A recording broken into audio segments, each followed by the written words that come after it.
داخل كلية بيزنس في مواد هتسمع عنها ان هي مرعبة، بس تعالى اقول لك ليه بيقولوا عليها كده وازاي تعديها.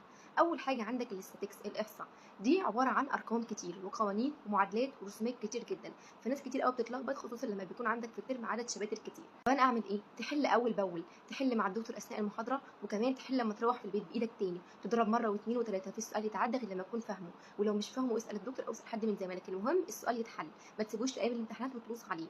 فحل كتير، استاتيكس معناها حل كتير كتير كتير، لان بيكون فيها قوانين كتير جدا، فانت لو ما هتبطاش من الاول هتلاقي الدنيا ملخبطه معاك ايام الامتحانات. تاني حاجه المحاسبه الاكاونتنج، بتبان سهله في الاول خصوصا سنه اولى، لكن كل سنه بتزداد صعوبه شويه لانك بتبدا ان انت تفهم الحاجات بالتفصيل بتاعتها، فلازم ان انت تحل كتير اثناء المحاضره وتدرب ايدك على الاسئله اللي الدكتور بيحلها معاك، لان بيكون فيها جداول كتير جدا. فانت لو ما رتبتش نفسك اعمل جدول ايه بعد جدول ايه هتلاقي نفسك الدنيا عكت معاك جدا.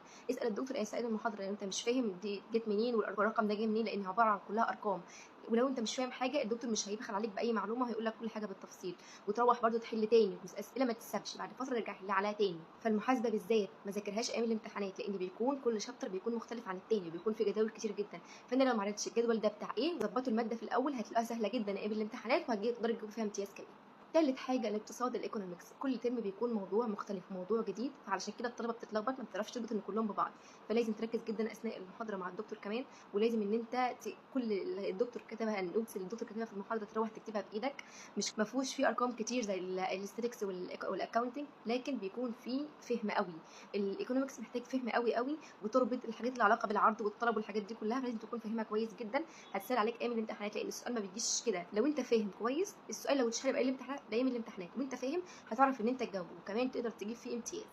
المواد دي لو ظبطتها من الاول هتلاقيها سهله جدا ايام الامتحانات وهتجيب فيها تقدير كويس، بس تكون من الاول الترم ماسكها، لكن سايبها طول الترم وتيجي ايام الامتحانات وانت بدا ان انت تفتحها هتلاقيها صعبه معاك جدا، وهتلاقي دنيتك صعبه ومش عارف تلم اي حاجه. فليه تعمل في نفسك كده؟ ظبط الدنيا من الاول هترتاح اخر الترم.